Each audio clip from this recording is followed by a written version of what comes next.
Hello and welcome to Songs for the Struggling Artist, the blogcast. This is episode 397.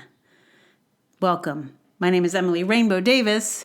Thanks for pushing play on this here podcast. It means a lot to me, quite frankly. So hello, and today's blog is about a question I've been hearing a lot lately, and I find it a tiny bit triggering, but not in a way that people can't ask it. You can absolutely ask this question. The question is, what's next? But I just felt like I needed to express what happens to me when people ask me, what is next? So let me read it to you. Again, it is called, What's Next? There are probably some artists that aren't utterly flummoxed by the question, what's next? But I am not one of them. It's usually an inner cascade of, oh dear God, I don't know. How will I go on with no real plan? This person just wants a simple answer. I have nothing, no plans. Nothing is next. I'm doomed. This is not because I don't have any possibilities on the horizon. I'm just not ready to look at the horizon, particularly if I'm in the middle of a project. Maybe to regular people with regular jobs, what's next seems like a perfectly normal question. But to me, and a lot of artists I know, it is fraught with challenging, uncertain questions. I think for a lot of us artists, particularly theater artists, we are a fairly present-oriented people. We focus on what is in front of us, not what may be in front of us way down the line. Even artists who go from gig to gig, who somehow have their next show lined up after this one, might tense up at the question of what is next. We are a superstitious people, and we know nothing is a given. Sure, we could have a show scheduled now, but there's no guarantee that that show is going to happen. Even if we know what's next, we might not necessarily want to talk about it. I think this quality is particularly exacerbated in theater people since 2020, having seen our entire field shut down. We rarely feel certain about anything. With one another, we generally learn to tread carefully in this arena. We don't ask each other what's next. We ask what we're up to. If the person is doing a show or working on something, they'll tell us. We don't tend to pry because if it's a dry spell, no one really enjoys talking about that. For me, my work moves in cycles. I don't often run quickly from one thing to the next anymore. As a young person, I went from show to show to show and sometimes did multiple shows at a time. That's just not possible in a professional context. It's not sustainable, and there's just not a mechanism for making that happen at this stage. Even the most successful artists who do manage to move from one project to the next still have fallow periods. I know maybe 2 artists who could tell you what's next with no trouble. Even Kristen Wiig, who is an enormously successful actor, writer, and creative person, recently said in The Hollywood Reporter, I was living day to day and had ideas of things I wanted to do, but with this business, you can't predict. I don't know what I'm going to do for the next year. Even Kristen Wiig doesn't know what's next. For many of us, what's next can look like a cliff we're about to fall off of. It's a void. It's a crevasse. And for the most part, we've adapted to a life of regular encounters with the void. But somehow, someone asking, what's next? Can feel extra confrontational. It feels like someone asking, have you stared into the void yet? Yes, of course I have. I still have some more void staring to do, thank you. And yet, hilariously, weeks after writing this, I closed a show and found several people on my team asking me this same question. I was shocked. But I recognize for some of them, asking me what's next is not so much about what I might be up to, but asking what projects they might find me casting or hiring for. It's a way to see what might be next for them, too. I get that. But their work was done when we closed, while I still had 6 more episodes to edit. There's no next yet. It's still this for me. Ask me again in 6 weeks. Or actually make that 8. I need at least 2 weeks of void staring. What's next can be a hard question for an artist, especially one who generates their own material. Are you asking because you don't want to miss my next thing? Don't worry. When it comes time to share our next project, I will. I won't be able to shut up about it, what with the crowdfunding and the publicity and the marketing. Ask me about those projects then, not when they're just theories hanging out past the void. I promise you that hearing about what I'm doing now is a much more interesting conversation than what might be next. It occurs to me that this is one of those blogs for which the lag time has actually been a benefit. Like, it takes me some time, usually, unless something has happened. But usually, like, I write the thing, then, weeks later, I type the thing, and then probably after that, at some point, maybe weeks, maybe days, maybe, I don't know, then I post the thing. So this one had, enough time between when I wrote the initial thing to then, add a whole section when I found all these people asking me what's next after I'd written a whole thing about it. I was like, wow. Here I was thinking theater people don't ask what's next. And then, 6 people proved me wrong instantly. No, not instantly, a few weeks later. Anyway, you are more than welcome to ask me what is next. Just be prepared for my brain to short circuit a little bit if you do. I just run through what's a thing to say? What could I say here? I'll come up with something. It's fine. I don't mean to make people feel self-conscious about talking to me.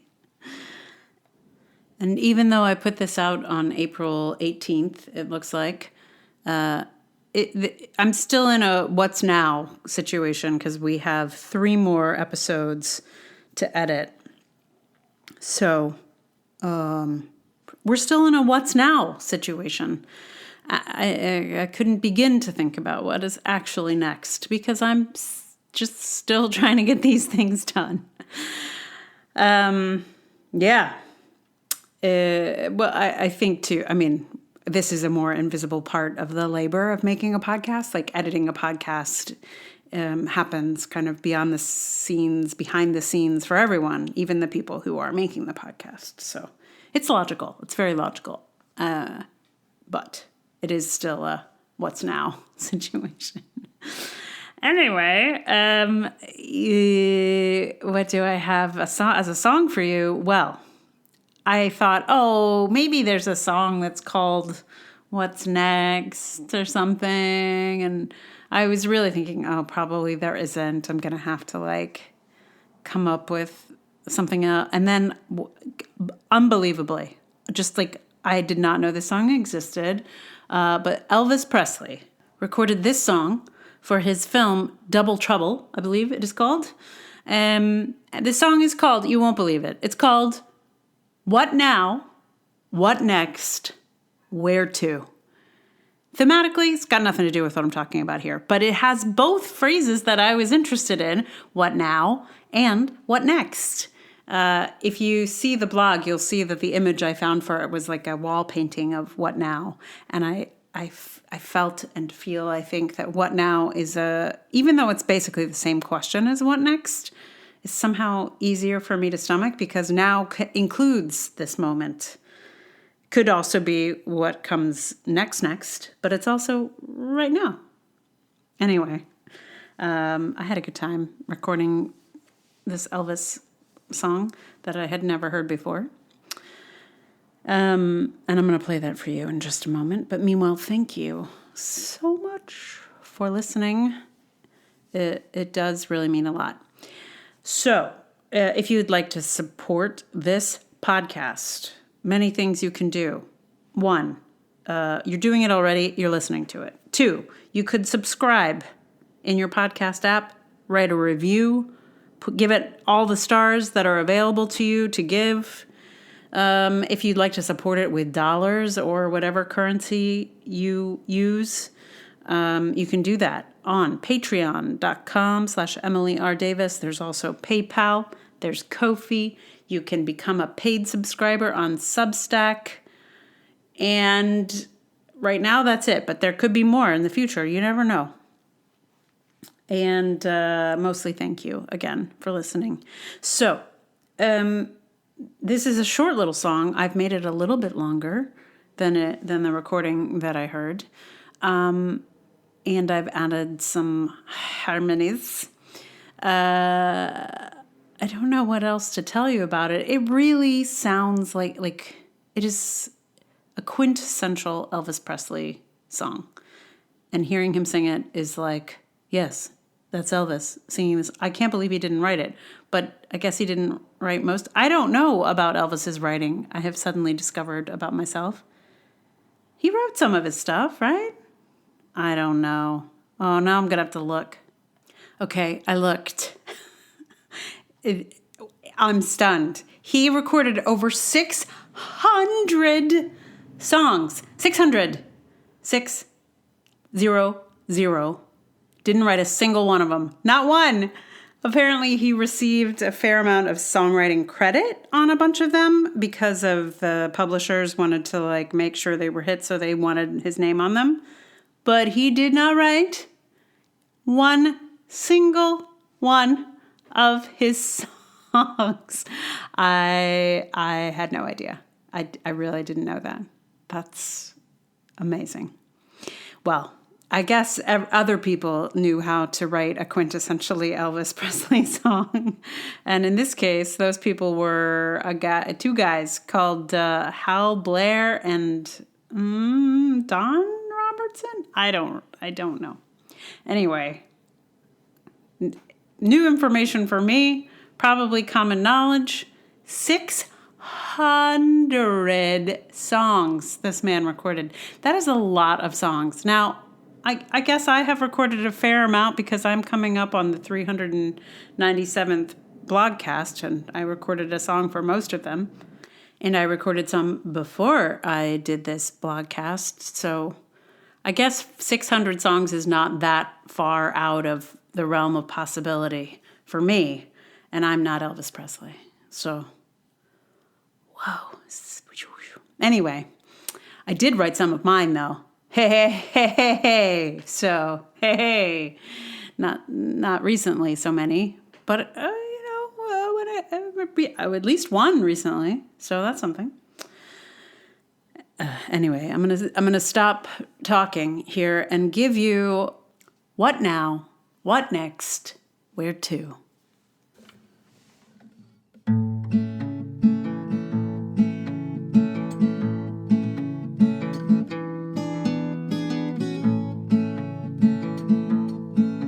Like a ship without a compass on a cold, lonely sea.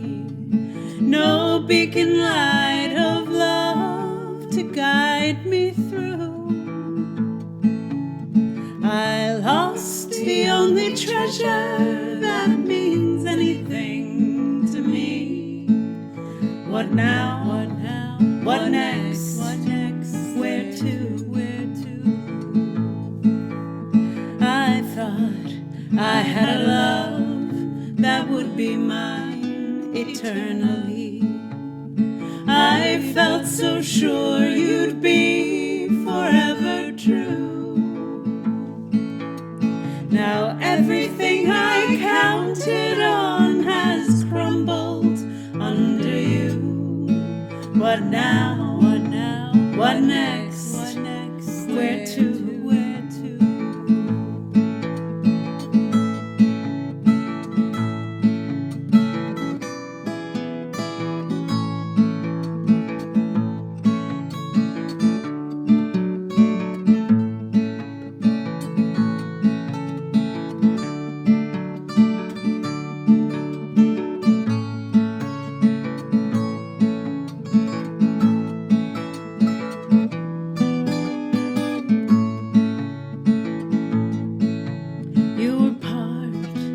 of every dream I dreamed, of everything I planned. How could I know our castles were built upon the sand? Won't heaven send an angel, please, to tell me what to do? What now?